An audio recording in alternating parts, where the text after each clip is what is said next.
Bonjour. Nous sommes aujourd'hui le 16 mars 2021 et il y a 10 ans et 5 jours, le 11 mars 2011, le Japon connaissait l'une des plus terribles catastrophes de son histoire récente. Une catastrophe naturelle qui s'est doublée d'une catastrophe due à des causes humaines dont les conséquences semblent malheureusement plus durables. Alors, je vous invite simplement, je ne vais pas faire de grands discours, mais à avoir une pensée pour tout ce que la population de la région du Tohoku, et plus spécialement de Fukushima, a enduré, et pour l'héroïsme dont elle a fait preuve et dont elle continue de faire preuve. Je vous remercie. Bien. Après avoir vu à la leçon précédente des épisodes du livre 6 où se découvraient plusieurs exemples de sincérité désintéressés de la part de courtisanes, comme aussi de certains de leurs amants d'ailleurs, nous verrons à présent dans le livre 7 s'accentuer avec une intensité progressive l'atmosphère magico-religieuse, avec une imprégnation bouddhique qui se fait de plus en plus profonde. Ce livre marque donc une étape importante dans l'évolution que semble vouloir dessiner Saikaku dans son roman, et dont le livre 8 marquera l'aboutissement, en même temps que la vie de son protagoniste d'ailleurs, lequel, comme nous avons pu le constater, est obstinément absent de toute la narration. Il faudra revenir un peu là-dessus quand même. Mais nous reviendrons sur cette question en temps voulu, très bientôt donc. Puisque nous sommes à la 11e leçon, il n'en restera que 2 après. Pour l'instant, voyons la première étape. Le premier chapitre de ce livre 7, qui nous présente encore une fois une histoire assez cohérente, mais avec de nombreux rebondissements et une conclusion annonciatrice de la suite du roman, de la suite et de la fin. Sous le titre « Le hameau des beautés regrettablement cachées », Oshiya Sugata wa Kakurezato. Je m'aperçois que je vous avais d'abord promis la semaine dernière l'illustration d'une histoire qui était assez impressionnante et que j'avais omis d'insérer, ou plutôt que j'avais omis de demander à mon assistant et doctorant Arthur de France d'insérer. Voici l'illustration, les 2 amants qui, comme vous le voyez, se brûlent le petit doigt dans un serment de fidélité. Ils s'entourent le petit doigt d'une mèche de lampe et la font brûler en se regardant dans les yeux. Ça fait mal, mais c'est sincère. Et voici, donc je me suis acquitté de cette promesse. Alors pour ce qui est de cette fois-ci, sous le titre donc Le hameau des beautés regrettablement cachées, Oshiya Sugata wa Kakurezato, une imbrication de sens dont on aperçoit la portée générale, donc je n'entre pas trop dans les détails. La suite, les faisant apparaître, d'ailleurs ces détails, nous avons une histoire mêlant une terrifiante affaire de vengeance et de retrait final du monde. La scène se passe dans l'ancien Yoshiwara d'Edo, avant son transfert. L'héroïne en est une jeune beauté, aussi belle que bonne. Je vous donne donc ici, ça commence à la ligne 2, n'est-ce pas? À la fin de la ligne 2, Kono Kaobase, n'est-ce pas? Elle avait un visage à rendre la lune jalouse quand elle se montrait, un éclat à tromper les fleurs. Elle reçut le nom de Chozan, fut d'emblée élevée au rang d'Étaïr et défraya la chronique. Elle était au demeurant d'un caractère magnanime et doux, qui se refusait à délaisser même ses amants passagers. Elle rencontre un beau samouraï dont elle s'éprend. Je continue. À un certain temps de là, un guerrier errant, donc un ronin, n'est-ce pas, Saikaku dit ronin mono, qui accentue un peu un mauvais garçon, comme dit la chanson, qui se cachait du monde à Kuramazaka, puisqu'il était en rupture de ban avec son clan, n'est-ce pas, qui se cachait du monde donc à Kuramazaka, en Shitaya, et qui s'était épris d'elle. Il avait pu tant bien que mal la fréquenter pendant plus de 2 ans, au point qu'ils étaient prêts à sacrifier leur vie même. Les circonstances firent que l'homme, originaire de Sendai, donc dans le Tohoku dont je parlais, fut obligé de rentrer au pays. Une séparation que la belle Étaïr supporte mal. Ils se firent de longs adieux au milieu des pleurs, et lorsque la nuit toucha à sa fin, Chozan changea d'habit de dessous, coupa sa noire chevelure et la lui jeta. Ma condition, Tsutome no mi, n'est-ce pas, on a vu plusieurs, son ministère, comme je traduis souvent Tsutome, et mi, le corps, et la condition, le statut. Ma condition fait qu'un jour je me sépare d'un homme pour en rencontrer le lendemain un autre, encore inconnu. Il sera hélas normal que, changeant avec le temps, je finisse par oublier. Mais que je pense à vous si fort ne peut être que la conséquence inévitable d'une vie antérieure. Shizen no Inga, encore une fois, les causes et effets. Tuez-moi donc avant de partir. Elle devenait comme folle sous ses yeux. C'est la fin de cette diapositive. Miruuchi ni kuribito no gotoshi. Alors, nous avons donc encore une fois le rappel de la loi inexorable des enchaînements causaux, n'est-ce pas, des innen que nous avons vus, dont je vous ai dit que c'était la dynamique de cette narration, comme de beaucoup de narrations japonaises, des causes et des effets. Et le meurtre n'est certainement pas la meilleure façon de l'abolir, cette loi des causes et effets, puisque bien sûr le meurtre enchaîne, et le suicide enchaîne encore d'autres causes et effets. Le guerrier errant, tout en la modérant, lui fait un tragique cadeau. Donc, c'est à partir du 3, n'est-ce pas, c'est la fin de la ligne 3. Komono ni motaseshi sashikai no katana, n'est-ce pas. Donc, il prit un sabre de rechange qu'il faisait porter à son page et le lui remit. Voici un souvenir qui ne vous sied guère, mais je vous le confie jusqu'à nos retrouvailles. C'est un drôle de cadeau, et ce dont s'étonne d'ailleurs l'entourage de l'étaïr. La duègne et les caméristes qui assistaient à l'entretien s'exclamèrent « Mais l'étaïr n'a que faire de cet objet ?» Chozan, elle, l'étaïr, donc, la Chozan, l'accepta solennellement.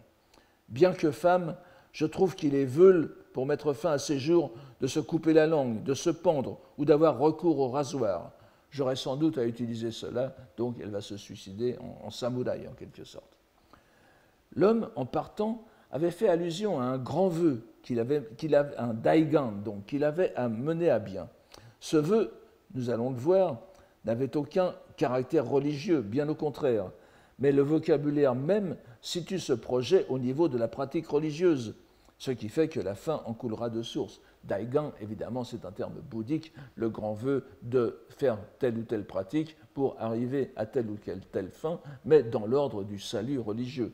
Évidemment, ici, ce n'est pas tuer qu'il y ait une vengeance. Une vengeance est le pire grand vœu que l'on puisse faire dans le cadre du bouddhisme, mais vous voyez qu'il n'hésite pas à utiliser ce mot, comme beaucoup de gens. Il y a vraiment deux dimensions, la dimension religieuse, la dimension phénoménale. Nous apprendrons ce qu'il en était exactement de ce grand vœu lorsque, après de longs mois sans nouvelles, un ami de son amant arrive à Edo. C'est là. Alors, excusez-moi, je regarde, c'est bien la diapositive.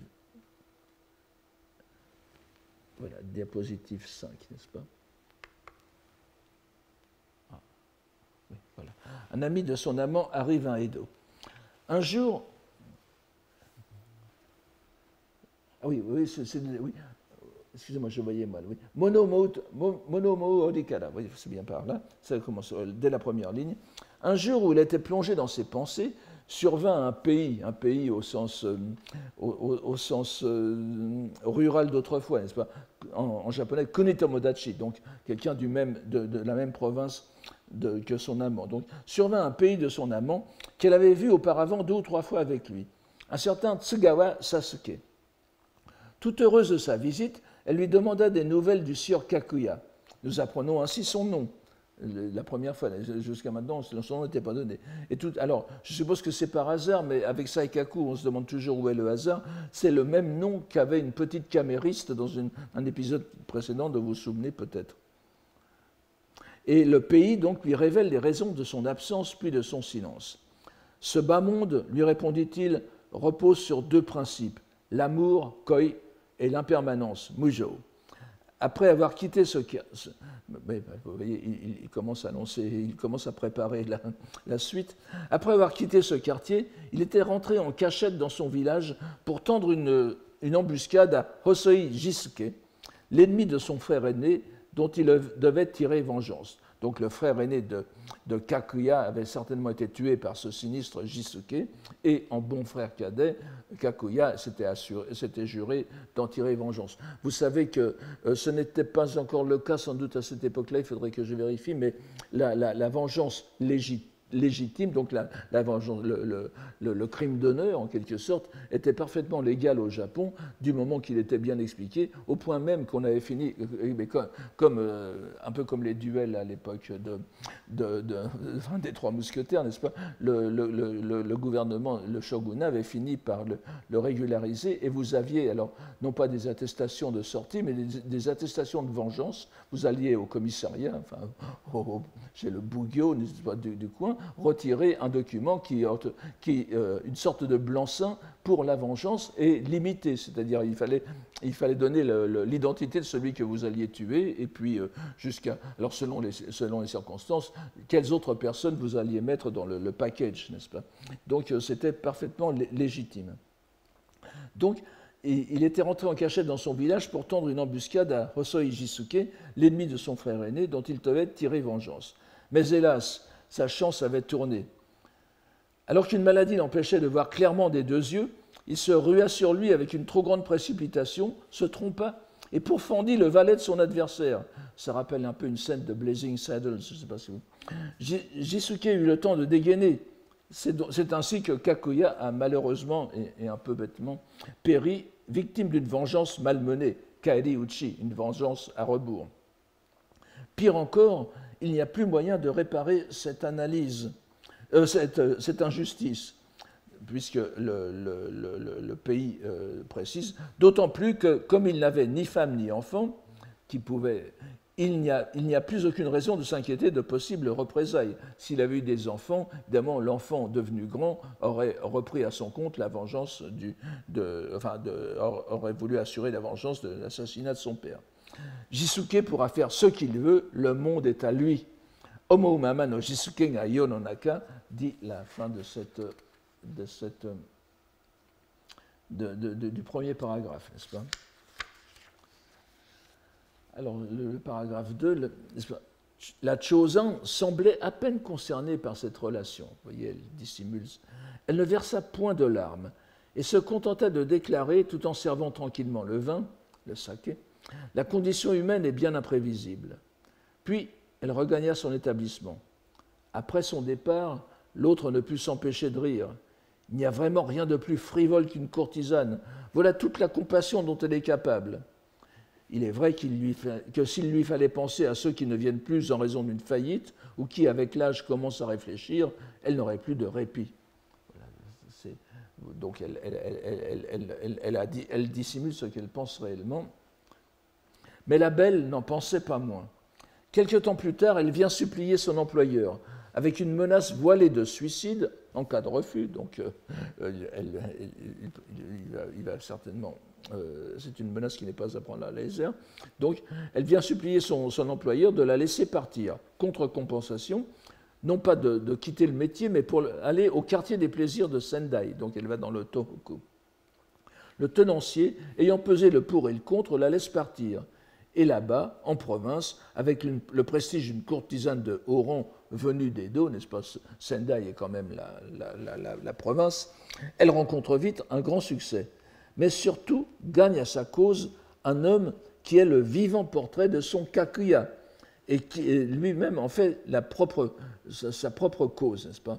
Et c'est donc après qu'elle eut expliqué à ce client dont elle voyait qu'il était suffisamment malléable, n'est-ce pas? Elle lui explique cela, et évidemment, elle a bien fait de le faire, parce que Konotoko Namida Nishizumi, donc la première ligne, n'est-ce pas? Le gaillard fondit en larmes et lui promit son aide. Que l'affection d'une courtisane la pousse à assouvir une vengeance, voilà qui est sans précédent aucun. Je ne vaux peut-être pas grand-chose, mais je ne refuserai pas mon concours et saurai me conduire en homme lorsqu'on vient me solliciter pour une telle cause.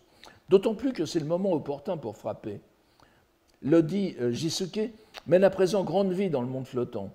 Il se rend de temps à autre dans ce quartier où il rencontre Fleuve de Jade, Tamagawa, de la maison de la capitale. Il n'y a plus qu'à le suivre et le frapper quand bon nous semblera. Ce sera à moi et à mon compagnon Yoshizawa Gonhachi de nous en occuper. La traque est lancée et l'engrenage aboutit à la scène du meurtre dans la chambre d'une maison de rendez-vous. Encore une fois, scène décrite avec un grand dynamisme. voilà, Jisuke, n'est-ce pas, le méchant, c'est les deux premiers caractères de ce.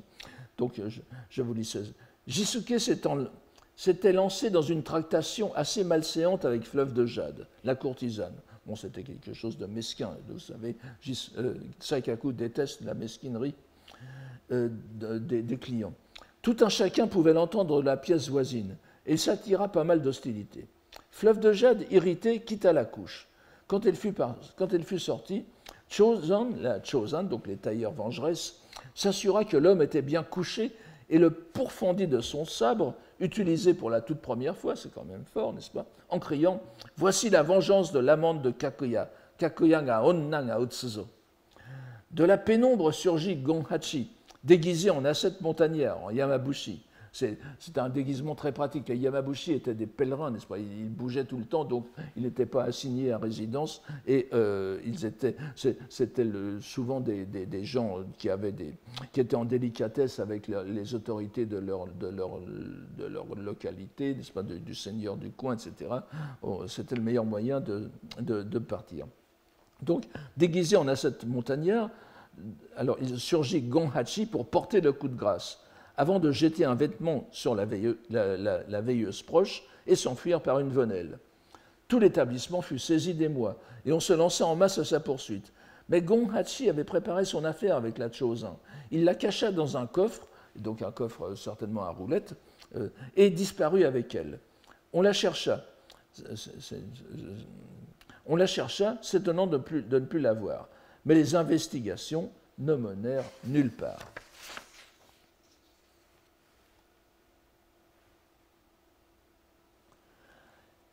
Mais les dernières scènes de l'épisode basculent.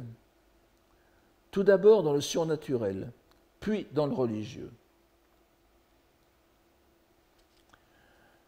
Cette même nuit, donc, et là vraiment, on change. Le Daigan, le grand vœu de vengeance, va se porter maintenant dans une autre dimension. Ce n'est pas sans conséquence d'avoir fait une telle chose. Cette même nuit, il essayait de la transporter discrètement jusqu'à un village de montagne. Ça rappelle le Kakuresato du titre, n'est-ce pas, le village caché, à 4 lieues et demie de là. Alors qu'ils en étaient à proximité, arriva derrière eux, sans le moindre bruit de pas, quelqu'un, le sabre dégainé. Intrigué, il s'arrêta, mit d'abord le coffre à terre. Alors donc il était sur une charrette et attendit avec le sentiment d'une grande chose imminente. Grâce à la lune du 12 du 10e mois, la neige était en pleine lumière et la vue sur la lande bien dégagée. L'homme qui s'approchait n'était autre que le spectre du défunt Kakuya. Il leur sourit largement et s'évapora. Qui est Usenu? Qui est Usenu, n'est-ce pas? Tout aussitôt. Alors, le spectre ici, c'est homokage, n'est-ce pas? L'apparence, l'apparition. C'est un mot qui apparaît fréquemment dans ce récit. Il s'est montré à nous sous l'aspect qu'il avait de son vivant, n'est-ce pas? Adishisugata no mamiekeruya, pour nous faire part de sa joie d'outre-tombe. Et l'un comme l'autre, de tremper sa manche de larmes. La joie d'outre-tombe, c'est pas Kusaba no ureshiku omoi, Kusaba no kage, c'est-à-dire Kusaba veut dire le lieu herbeux, pardon, donc c'est la tombe. Donc, après cette aventure médiévale dont la saveur nous échappe en grande partie, n'est-ce pas, puisque le culte de la vengeance n'est plus la même chose, encore que ce soit l'un des moteurs les plus courants dans les films d'action, la courtisane poursuit son chemin spirituel, se détachant peu à peu du monde.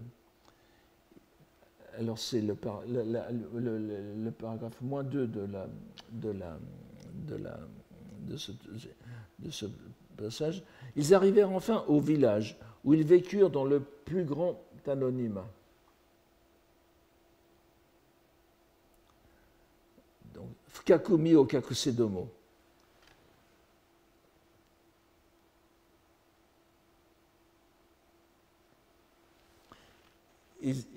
Donc ils vécurent dans le plus grand anonymat. Mais en cet endroit, la dame des montagnes prit l'habitude de se vêtir de serge grossière et de se ceindre de lierre tressé. De maquillage, elle ne se souciait guère et garda sa vie durant les dents non noircies, ce qui est le comble de la vulgarité, n'est-ce pas? Vous savez que les courtisanes, il faut bien vous imaginer que toutes les dames dont nous parlons avaient les dents noircies parce que les dents donnaient un air agressif, donc on les noircissait pour avoir une physionomie, disons, paisible. L'éclat de sa beauté n'en ressortait que davantage, n'est-ce pas? Naoshimo katachi arawa dekeru.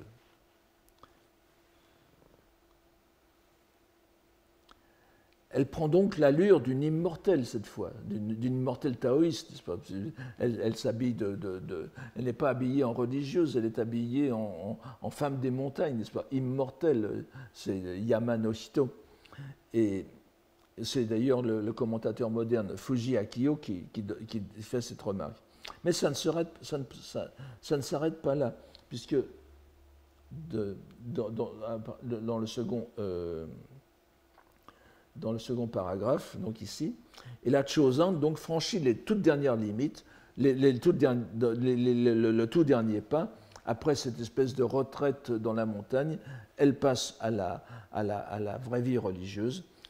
Et ça commence maintenant. Tokakuwa tsutsurumi nareba. Tant qu'à renoncer à ma condition, se dit-elle, et à l'âge de 23 ans, elle se rasa le crâne et se confectionna sur les hauteurs, mineni, n'est-ce pas, une hutte de feuillage, sasabuki o hikimusibi. Le vent dans les pins au soir, l'eau du rivulet au matin étaient les seuls bruits de sa solitude. Il paraît qu'elle fit vœu de consacrer sa vie, n'est-ce pas, encore une fois, Isho no Daigan, encore une fois, Daigan, n'est-ce pas, à ramasser de sa propre main des noix de muscadier, de kaya, n'est-ce pas, bon, je donne une approximation, pour réaliser 10 000 effigies de Bouddha, Kaya Butsu Mantai. C'est une façon comme une autre de se livrer à la pratique bouddhique. Cette fois, nous sommes dans cette pratique bouddhique, non sans passer par la case de l'ermitage, encore une fois, une manière d'idée fixe chez Saikaku. La courtisane qui est passée par tous les luxes que les plus riches quartiers des plaisirs du Japon pouvaient mettre à sa disposition, trouve enfin la quiétude de l'esprit dans la pratique bouddhique la plus exemplaire.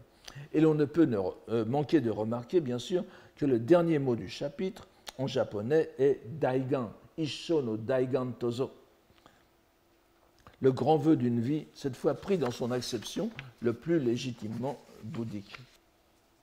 Comme en écho, et en réponse aux mêmes mots qu'employait son amant Kakuya dans une acception dévoyée, puisque c'est ainsi qu'il appelait son projet de vengeance, qu'il allait tenter d'accomplir de façon si maladroite et que son amante mènera à bien pour lui.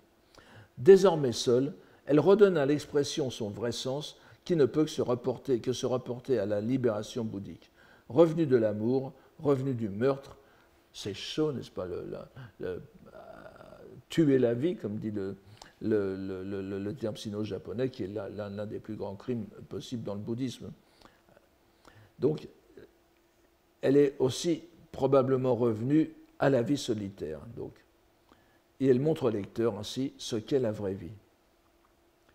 Nous passerons les 2 chapitres suivants, malgré plusieurs épisodes qui mériteraient que l'on s'y arrête, pour aller directement aux 2 derniers chapitres du livre 7, qui indiquent très clairement, surtout le 4e, l'orientation générale du roman. Ce 4e chapitre a pour titre « L'enquête sur un brouillon ». C'est Hogotazune no... je n'ai pas donné... c'est Hogotazune no Yori, je crois. Donc, l'enquête sur un brouillon, une chaumière et un cœur. Et a aussi comme caractère particulier, comme beaucoup de ceux que nous avons abordés jusqu'ici, de montrer une cohérence portant sur la plus grande partie du chapitre, qui est centrée sur l'histoire d'un couple. Une histoire, comme vous allez le voir, assez tourmentée.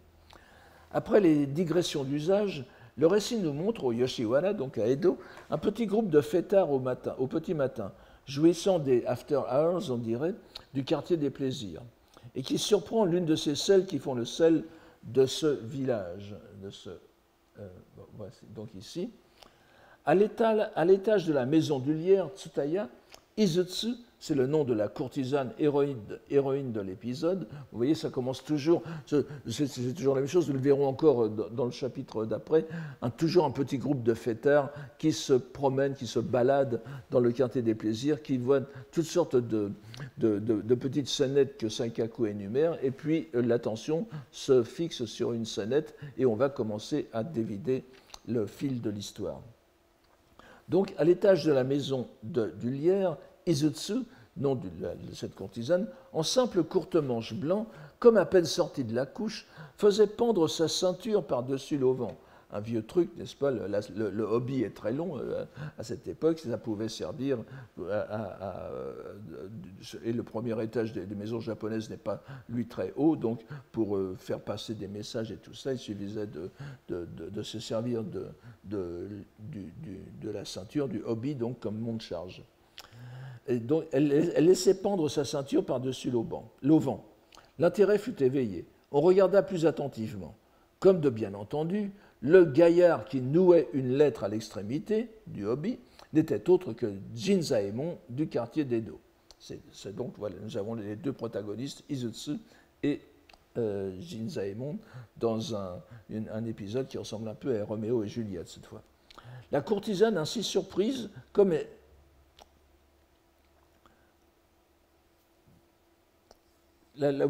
n'était pas d'un naturel accommodant, ne s'en montra que plus vigoureuse dans ses revendications.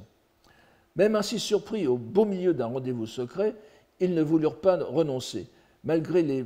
Puisque, oui, j'ai laissé quelques précisions de côté. Évidemment, le bruit de cette liaison interdite, n'est-ce pas? Les rencontres avec les courtisanes ne se font que par l'intermédiaire de l'entremetteuse et du tenancier dans la maison de rendez-vous, la Ageia. Tout ce qui est en dehors de cela est passible d'amende et, dans le pire des cas, d'échéance, n'est-ce pas, de courtisane de luxe. Elle passe à une prostituée de bas étage. Donc, la rumeur se répand, on commence à vouloir la contenir, mais Izutsu ne l'entend pas de cette oreille. Et son amant non plus. Même ainsi surpris au beau milieu d'un rendez-vous secret, ils ne voulurent pas renoncer. C'est le deuxième épisode. Malgré les rumeurs qui se propagèrent en un tournement. Elle vit naturellement son commerce décliner et finit par obtenir l'autorisation de son protecteur et put aimer librement. Donc, nous avons déjà vu plusieurs exemples de surprenante générosité de la part des tenanciers souteneurs chez Saikaku. Il est certes difficile de savoir à quel point il ne s'agit que d'un artifice littéraire invraisemblable, ou bien si de tels cas existaient réellement, mais nous laisserons cette question de côté. La belle Izutsu aurait dû désormais être heureuse et tranquille, mais ce n'est pas dans sa nature, et on pourrait dire d'elle, comme d'autres personnes, « si je t'aime, prends garde à toi ». Donc, rien n'eût dû lui rester à regretter en ce monde dans toutes ces conditions. Mais Izutsu était d'un naturel jaloux. Elle multiplia par la suite les tracasseries à l'égard de son amant, sans que l'autre pût se résoudre sitôt à la quitter. Mais il finit par s'enlacer, et c'est cette fois Jinzaemon qui prend une décision. Une année passa, et une autre, et une autre touchait à sa fin, lorsque la nuit du 14 du 10e mois, il prétexta une visite au quartier d'Asakusa, donc à Edo, n'est-ce pas, pour quitter l'établissement, et entra incontinent en religion. Hottai, n'est-ce pas, n'est-ce pas, Soreyori suguni hottai shite. Il entra immédiatement incontinent en religion. Il prit le nom religieux de science du dogme, Sochi. Alors, vous verrez plus tard une allusion, pourquoi un lien possible avec ce nom. Et parce qu'il faut bien vivre quand même quand on a renoncé au monde, il se mit à vendre des légumes à l'étalage dans une venelle près de la rue Hongoku.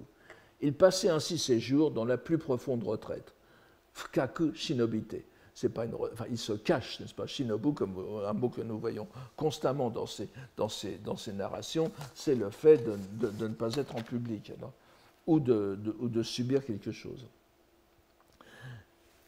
Jinzaemon quitte donc le monde, mais selon un mode que nous avons déjà vu à plusieurs reprises. Il s'agit plutôt d'un inkyo, d'un retrait de la vie active, en particulier de rejet de la voie du plaisir.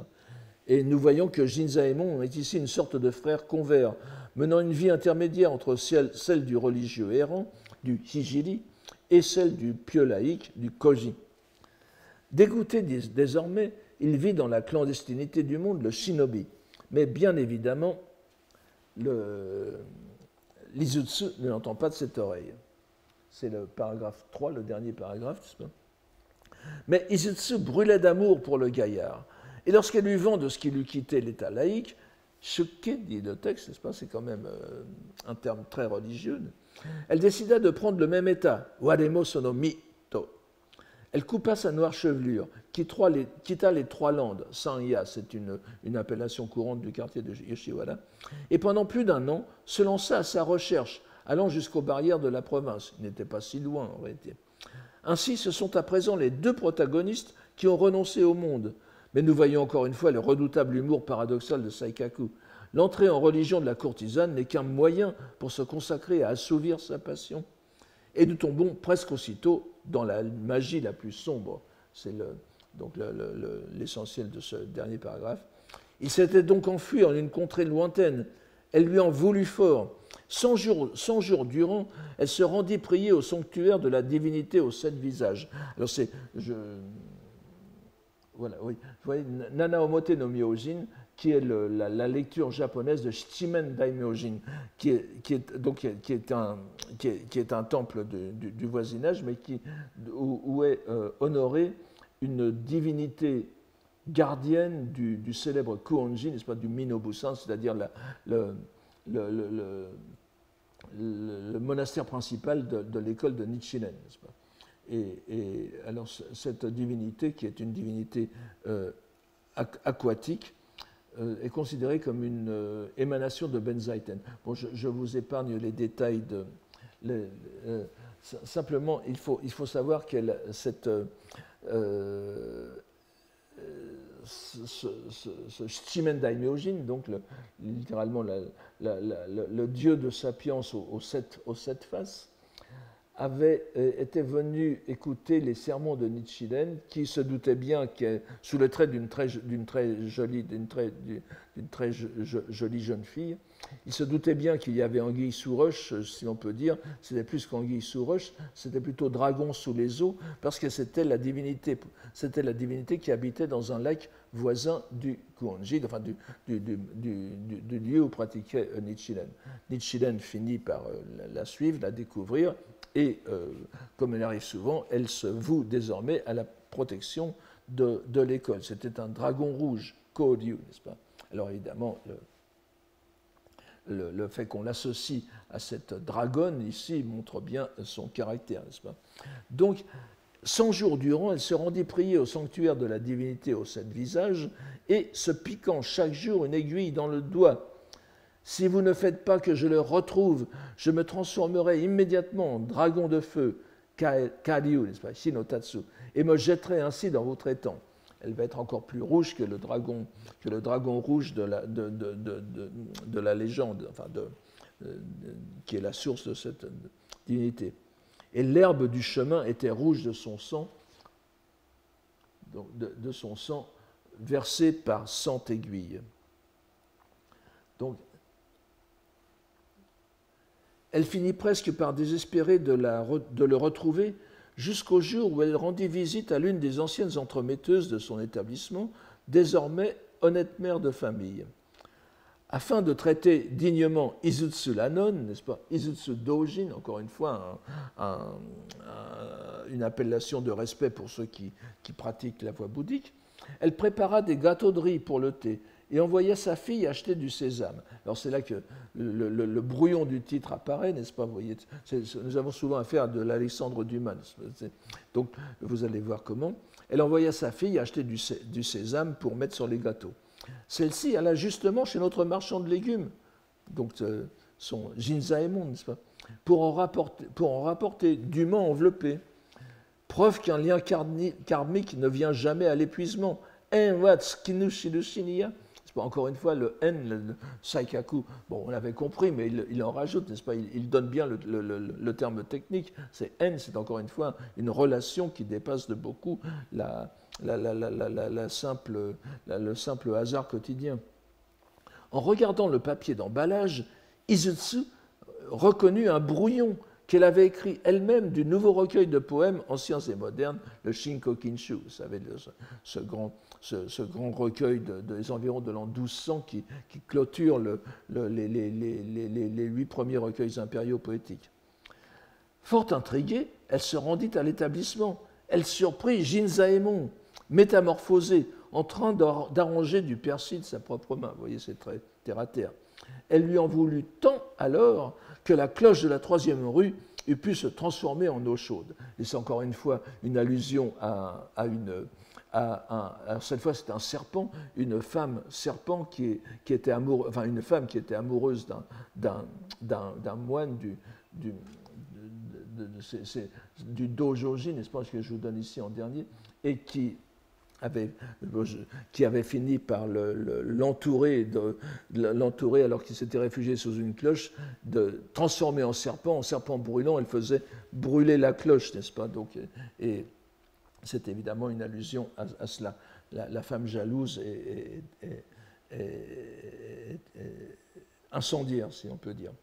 Donc, Saikaku continue la métaphore à la fois saurienne et reptilienne, dragon rouge et serpent blanc, de cette femme qui retrouve son amant et l'emprisonne de son amour. Et celui-ci se laissant faire par terreur. Et alors, oui, excusez-moi,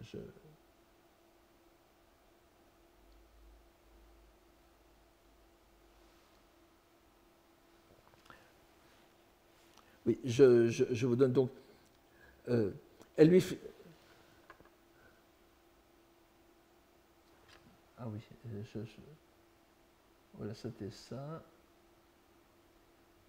Oui, je crois que je n'ai pas mis cet épisode. Donc, elle lui fit 1000 remontrances et ils finirent sur l'oreiller leur conversation.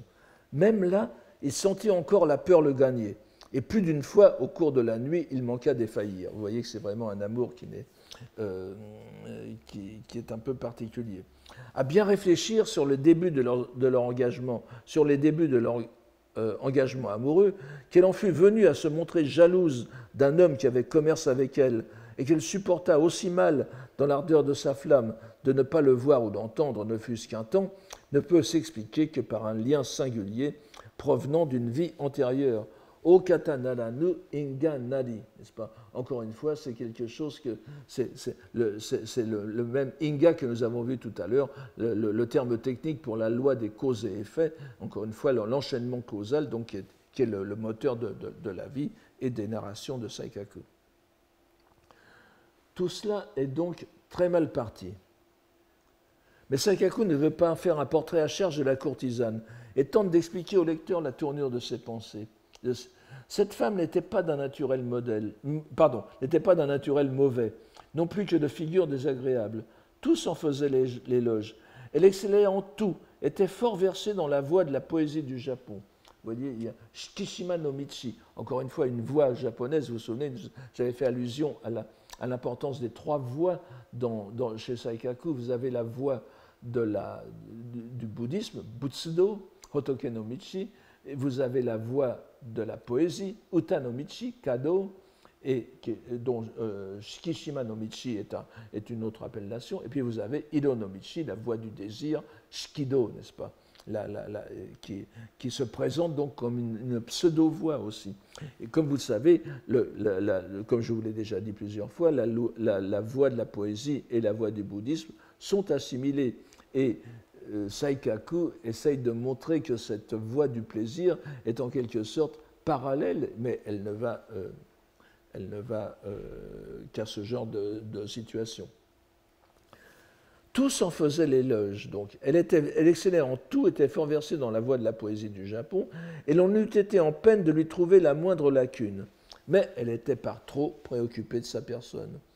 Au long des nuits d'été, jamais elle ne se laissait aller aux rêves, mais restait assise auprès de sa couche, s'éventant sans trêve.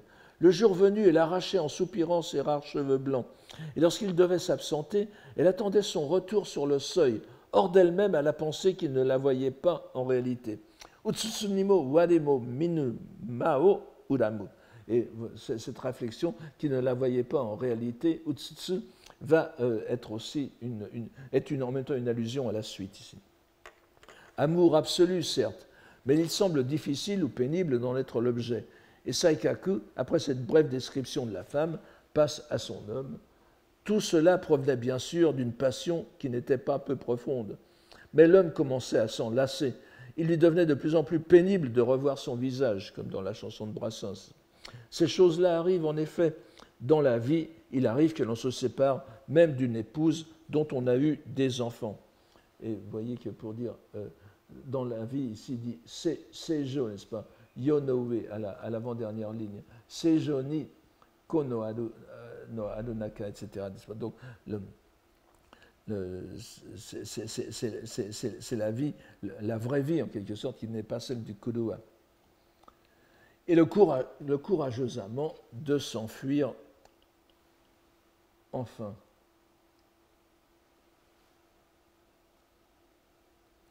Donc, alors, avant d'arriver.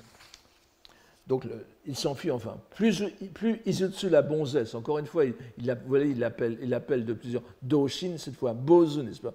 Izutsu Bozu. Plus Izutsu la bonzesse le chérissait, plus il s'en agaçait. Si bien qu'encore une fois, il quitta discrètement la rue Hongoku et se mit en route, comptant se remettre à un parent éloigné d'Abegawa, en Suruga, donc assez loin de Tokyo, et endroit d'où l'on voit le mont Fuji. Étrange coïncidence, ce Yukari, n'est-ce pas?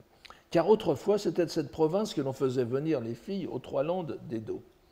Sous l'appellation de Yukari, donc, c'est encore une fois le destin karmique qui est invoqué, et à juste raison, car la suite montre que l'on n'échappe pas à son destin.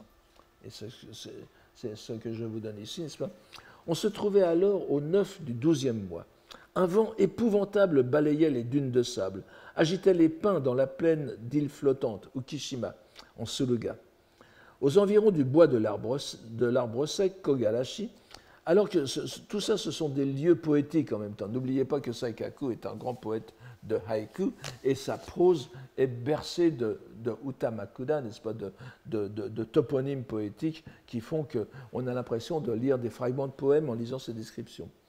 Donc, aux environs du bois de l'arbre sec, alors que s'amoncelaient des nuées de 5 couleurs, Goshiki, je reviens dessus dans un instant, il regarda attentivement, s'attendant à voir l'illustre montagne, mais c'est évidemment le mont Fuji, le Fujiyama.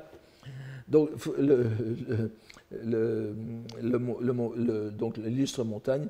Alors, venu de l'immensité marine, le soleil levant fendit les vagues pourpres, Kurenai. Et dans le ciel apaisé, il aperçut confusément le mont à travers les brumes.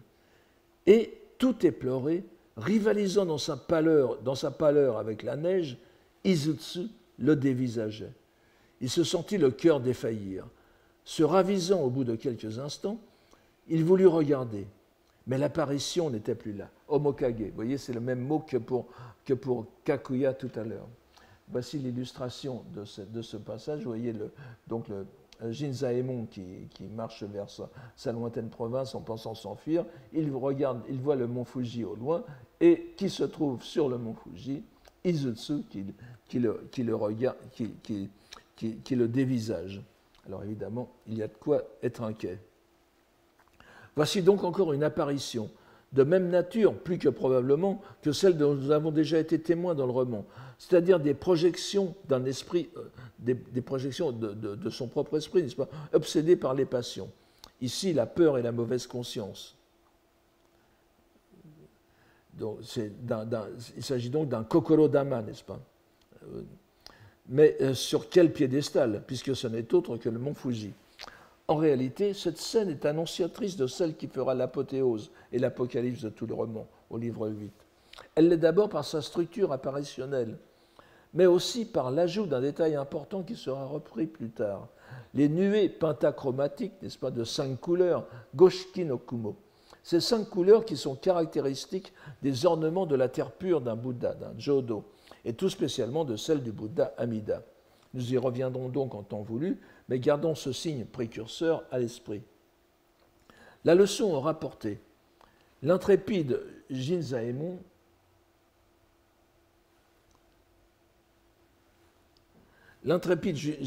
comprend que ce genre d'obsession ne se soignera pas en prenant le bon air à la campagne, et il décide d'infléchir autrement la courbe de sa vie. Je cite ce passage ici. Cet incident ne fit que renforcer son jugement sur le monde flottant, Ukiyo-to Sadame. Dans la plaine orientale du mont Utsu, il se construisit à l'ombre de 8 mikokuliers enoki une cabane de branchage, d'où il avait vu sur la rivière Mariko. Et tandis qu'il invoquait le nom du Bouddha, il se souvenait parfois du maître de poèmes enchaînés qui avait jadis habité cette montagne. Il s'agit, je ne sais pas si je vous l'ai mis, non, oui, bon, ça n'a pas d'importance. Il s'agit de Socho, justement, Socho, un poète de Muromachi, dont justement Jinzaemon, lorsqu'il était entré dans la voie bouddhique, avait pris le nom Sochi. Et le caractère So de Sochi est le même que Socho, pour indiquer donc la lignée dans laquelle il se situait. Et c'était un grand maître du Renga, donc des poèmes enchaînés, sur lesquels je ne reviendrai pas, parce que et qui était très, très à la mode, et dont le haikai est un dérivé direct, n'est-ce pas? Donc il se souvenait parfois du maître de poèmes enchaînés qui avait jadis habité cette montagne. Et nous arrivons au Nouvel An, donc, n'est-ce pas, il va fêter le Nouvel An, et encore une fois, Saikaku se laisse aller à sa nature poétique. Pour le Nouvel An, il y a plusieurs décorations obligées, n'est-ce pas, du genre du sapin de Noël chez nous, etc. Donc, Saikaku dit qu'il n'a pas besoin de réunir ces décorations parce que la nature la lui fournit. Donc, pour les décorations d'usage, il avait au naturel les pins sur les cimes, n'est-ce pas, pour les kadomatsu. Et dans la vallée, les fougères argentées, les urajirogusa. Et l'eau jaillissant au pied des rochers lui servit à ravir d'eau lustrale de Haka, et sans s'attrister de ce qu'approchaient les vagues du vieil âge, il put ainsi s'installer dans sa chaumière dès la dernière nuit de l'année. Il réveillonne, si j'ose dire, dans sa chaumière, vous voyez, Kono iori ni sumikeru ni. Donc la chaumière, encore une fois, l'ermitage qui est presque toujours le but ultime des personnages. N'oublions pas qu'il a été précisé que nous étions au 12e mois, donc moment propice au commencer une nouvelle vie. Et c'est bien ce que veut faire l'amant hanté en se confectionnant cet ermitage, qui est l'ultime solution aux souffrances de ce monde, hormis le suicide, bien sûr. C'est donc la nature qui lui fournit les décorations de Nouvel An, et tout semble s'ordonner pour que le malheureux puisse enfin jouir du repos de l'âme. Il n'en sera hélas pas ainsi, et nul répit ne lui sera accordé. Voilà, trois citations, enfin, l'épisode que je découpe en 3 citations.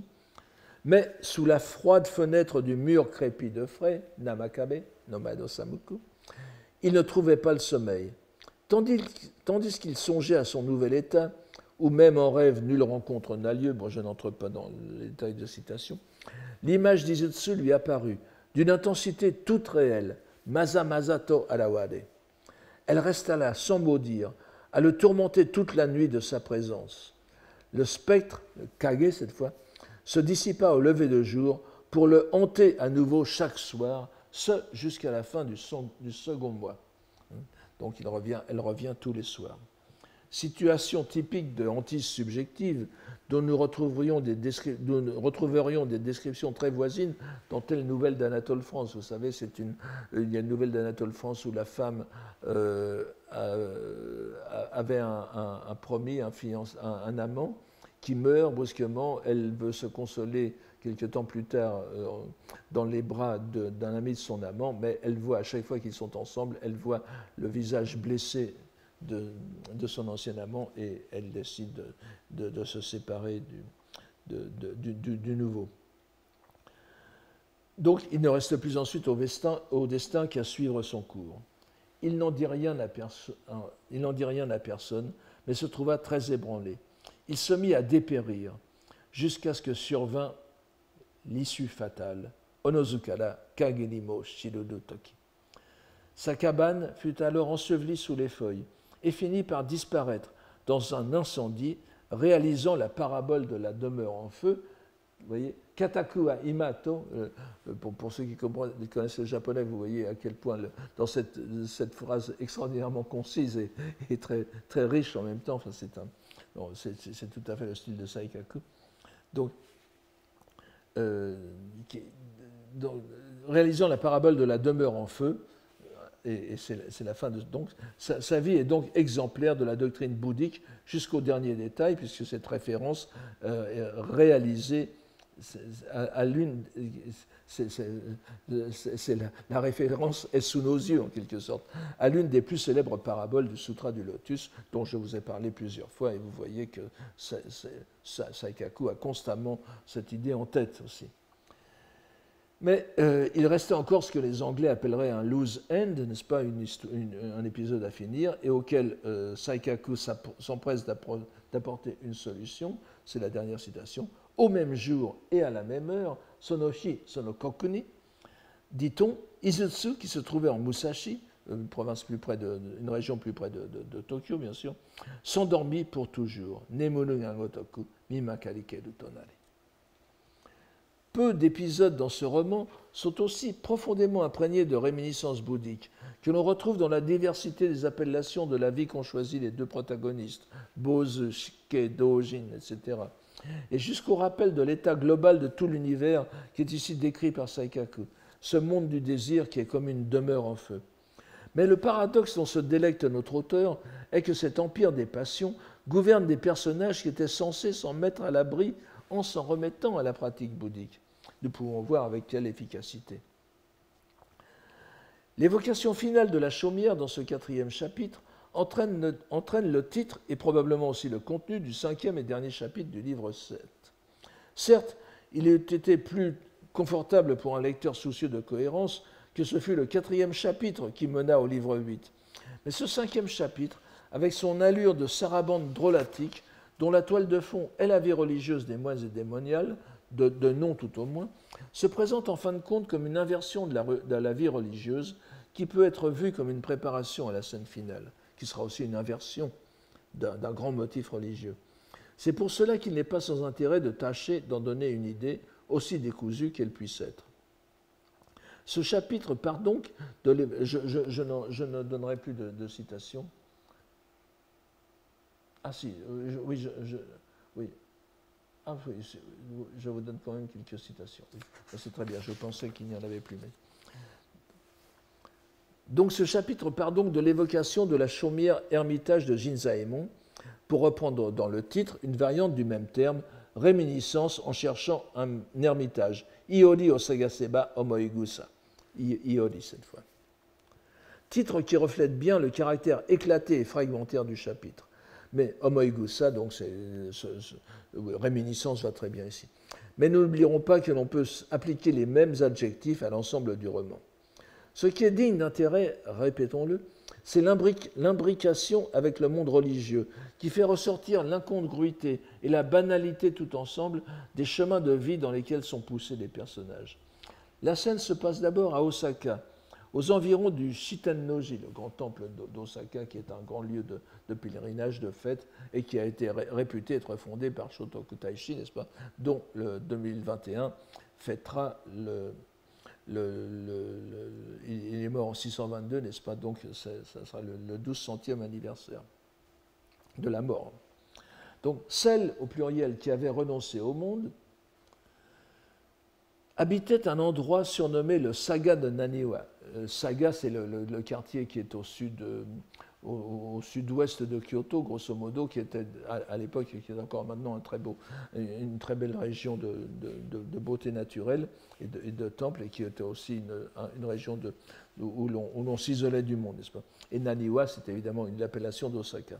Donc cet endroit qu'on avait surnommé le Saga de Naniwa, au quartier du Sel, chez Omachi, qui est près du port, tout ça. Près du temple des rois célestes, évidemment, le Shiten-no-ji. En ce site, qui surpassait même les monts du Nord, Kitayama, qui est un endroit aussi de pratique bouddhique dans le nord de Kyoto, et évidemment célèbre par le Genji Monogatari. Donc, dans ce site ne se trouvaient guère que des ermitages de moniales, Bikuni no Iori, vous voyez, il donne le nom, Bikuni, qui suivaient ainsi les traces de l'auguste recluse. Alors, le bhikkhuni, comme je vous l'ai déjà dit, ce sont vraiment les nonnes, les moniales pleinement ordonnées du petit véhicule. Alors, c'est un peu exagéré d'appeler ces gens qui ont une vie semi-religieuse bhikkhuni, mais ça se fait couramment à l'époque des Do. L'auguste recluse, c'est ainsi que je traduis le Onshuke, n'est-ce pas? Les premiers mots de la troisième ligne, ce Onshuke ou Mishuke, c'est évidemment la célèbre Chujo Hime qui avait tissé ce fameux mandala, n'est-ce pas, le Taima mandala, qui est encore conservé, bien que très restauré, dans un temple proche de Nara, à Katsuragi, n'est-ce pas, et qui date du 8e siècle. Bon, alors évidemment, elle suivait donc les traces, elle se consacrait aussi à des travaux de tissage, etc. C'est pour ça c'est ainsi évoqué, n'est-ce pas. Ces ermites, ces femmes ermites sont à moitié dans la vie active aussi. Le quartier en question, selon le commentaire de Fuji Akio, existait vraiment. Bien sûr, on s'en doute qu'il existait vraiment, mais il abritait en réalité des femmes au bord de la pauvreté, des veuves par exemple, d'anciennes courtisanes imprévoyantes, sans compter de réels solitaires. Saikaku apporte encore une précision sur cette population particulière. C'est la deuxième citation. C'était le lieu de retraite idéal pour qui faisait des vœux de future existence. Nochi no yo o negao. Et vous retrouvez negao, qui est la lecture japonaise du gan de Daigan de tout à l'heure, n'est-ce pas? Tout en n'ayant que peu de temps devant soi. C'est Saki no chikai toshi. Et pour celles dont les enfants ne pleureraient pas s'ils venaient sur le champ à mourir. Donc, dans un tel paysage d'EHPAD de plein air, si l'on peut dire, apparaît un personnage incongru. À y mieux regarder, on en aurait vu une qui arborait des manches flottantes de 2 pieds de long. Le goshaku, là je l'ai rétabli, enfin le commentateur nous dit pourquoi il vaut mieux considérer que c'est la bonne taille, n'est-ce pas? C'est un terme technique qui désigne une façon de plier des manches qui revient à 2 pieds et pas à 5 pieds. Et dont l'âge ne dépassait certainement pas 20 ans. Si belle qu'on pouvait croire que l'oblate du Bouddha, alors Hotoke Gozen,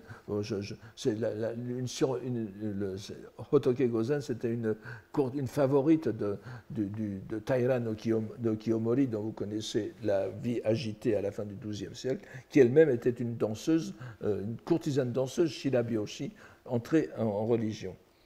Alors elle était si belle qu'on pouvait croire que l'oblate du Bouddha avait sans doute eu cette apparence. Qu'elle fût à battre en mesure de poisson de bois, le mokugyo, n'est-ce pas, quand on récite des sutras, ou à brûler de l'encens, son application avait quelque chose d'exagéré, qui ne laissait pas que d'intriguer. Shusho ni misesugite okashi. Elle cache quelque chose. L'explication la plus probable est aisée à imaginer. Koremina uaki no sata nadi, n'est-ce pas? Tout cela évoquait irrésistiblement à l'esprit une liaison amoureuse. Remarquons à présent le mode de narration de Saikaku qui va commencer comme une supposition d'auteur pour entrer ensuite dans des détails qui préciseront la supposition comme s'il était effectivement vrai. Alors, deuxième citation. Elle avait peut-être rompu avec un amant et sur l'impulsion du moment s'était rasé la tête. Ou bien il s'agissait d'une orpheline qui n'avait pas voulu s'en remettre à une tante, ou qui, avant de se fiancer, voulait effacer une renommée galante. Était-ce encore que ses incartades passées lui avaient valu d'être répudiée 4 ou 5 fois, et que, par crainte du scandale, elle avait offert son crâne au rasoir, malgré qu'elle en eût. Sa famille pourvoyait à ses besoins, et elle vivait sans connaître le froid ni la tristesse. Insensiblement, vous voyez, nous arrivons à quelqu'un qui est bien cadré. L'hypothèse ainsi établie comme fait réel, la suite se fait plus précise, sans sortir du milieu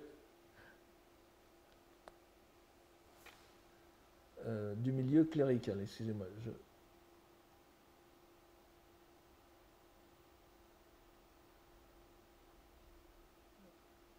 Je crois que je n'ai pas donné.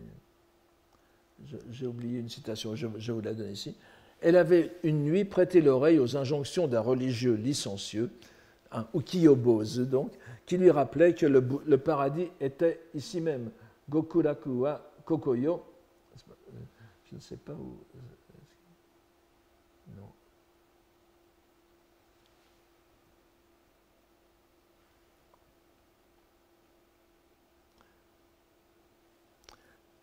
Elle avait donc une nuit prêté l'oreille aux injonctions d'un religieux licencieux, un ukiyobose, qui lui rappelait que le paradis était aussi, ici même, le Gokuraku, c'est-à-dire la terre pure d'Amida, où elle a fait vœu de renaître, n'est-ce pas? Mais c'est ici, dit le moine un peu, disons, raisonneur et spécieux. Ce fut le début de sa dissipation. Le Bouddha, fort heureusement, ne parle pas. Hotoke-sama wa shitoni mono iwanu ga arigatai, se disait-elle. Elle troqua les beignets et les ignames sauvages, donc une nourriture de fortune, qui faisait son ordinaire, pour la morue séchée et le marlin salé. On raconte qu'un poissonnier faisait chaque jour une tournée clandestine pour lui apporter dans un panier à fond aéré de libérales préparations, canard farci, carpe en lanière, omelette, marinade de poisson. Quand nous parlons de suppositions d'auteur, il ne faut pas oublier que dans la narration, elles sont exprimées comme idées émises par le petit groupe qui parcourt le quartier des Chaumières-Hermitages, sans être vraiment marquées comme telles. Le lecteur est censé se laisser aller à leur lecture sans chercher à vérifier d'où elles émanent. C'est ainsi que l'on ne sait d'où vient la précision suivante qui éclaircit les rapports entre la pénitente et l'abbé. Il semble qu'une nonne plus avancée en âge, c'est la deuxième citation, n'est-ce pas? Une nonne, donc Ama, plus avancée en âge, ait joué le rôle d'intermédiaire, Nakadachi. On la voyait prendre on ne sait quoi, donc sans doute une lettre d'amour, d'un sachet, un talisman, d'un mamori bukuro, pour le fourrer dans la poche de l'autre, du moine. Et lorsque survenait un importun, se mettre à parler de registres mortuaires, kakocho, n'est-ce pas? C'est la liste des morts du temple dont il faut recueillir les contributions des familles pour faire les prières, etc. Bizarre, il n'y a là-dedans rien à cacher. Les veuves constituent la proie par excellence de nos bons abbés. Oterasama no Morozokashi. Il faut donc pardonner tout spécialement à ceux-ci lorsqu'ils s'adonnent au commerce des courtisanes, Joro Gurui, parce qu'il y aurait moindre mal en quelque sorte. C'est mieux ainsi. Après une brève, sarcastique et éclairante digression sur les moinillons qui, sur la route des Kozo, qui, sur la route des séminaires du Kanto, afin d'y parfaire leur étude, font halte au Shimabara avec la permission du Bouddha, c'est son mot Yurushitamai, le petit groupe qui, sous l'œil du lecteur, passe par une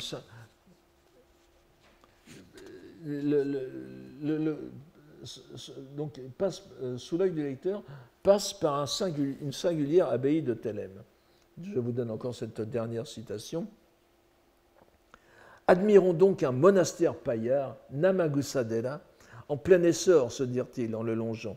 Alors, grand amusement, il se trouvait, vous voyez, enfin, il s'amuse de choses un peu bizarres, mais Okashiku, n'est-ce pas? Alors, grand amusement, il se trouvait, encore que Okashiku peut vouloir dire aussi leur surprise, mais il se trouvait sur la haie vive qui le bordait à l'ouest, un écriteau annonçant en caractère tarabiscoté, c'est-à-dire maniogaki, le terme de, vous voyez, Yayasama Oroshi Gusuli, c'est-à-dire des potions abortives. Alors, c'est le côté. Est-ce que c'est vraiment une chose vue ou lue par Saikaku? En tout cas, le monastère faisant la réclame de potions abortives, dont le nom dialectal, Yaya-sama, c'est le bébé. Yaya, c'est le bébé en dialecte du Kansai, n'est-ce pas? Enfin, dans certains dialectes du Kansai. Donc, c'est un nom tout à fait quotidien, banal, est écrit en caractère archaïsant, qui leur donne un degré plus élevé d'acceptabilité, si vous voulez. Donc, cela apparaît comme une addition particulièrement cinglant à cet enchaînement descriptif très peu reluisant auquel se livre Saikaku ici. Nous arrivons ainsi de proche en proche à un village de la Grève, et vous voyez que ça finit un peu sur la même façon, sur la même tonalité que ce que nous avons vu jusqu'à maintenant.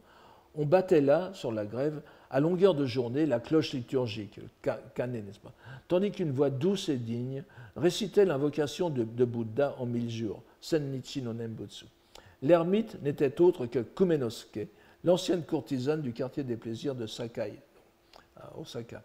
Cette rencontre est bien sûr l'occasion de relater le N, la relation justement causale qui a amené la femme à cette vie érémitique. Je cite, « Ce changement de vie provient de ce que, rachetée par quelqu'un qui s'était épris d'elle, elle était devenue une femme entretenue. Son amant la visitait de temps à autre, mais comme il se plaignait gravement des parents de sa belle, elle passait ses journées dans l'affliction. Elle eut beau s'excuser par 1000 raisonnements sur les liens familiaux, il ne voulut rien entendre. Et le mécène, donc, lui présenta l'alternative qu'il avait en tête. « Je vous donne dès ce jour congé, sans vous en vouloir. Déciderez-vous de vivre, comme vous l'avez fait jusqu'à présent, de votre métier mondain, et donc de continuer la relation commerciale avec lui,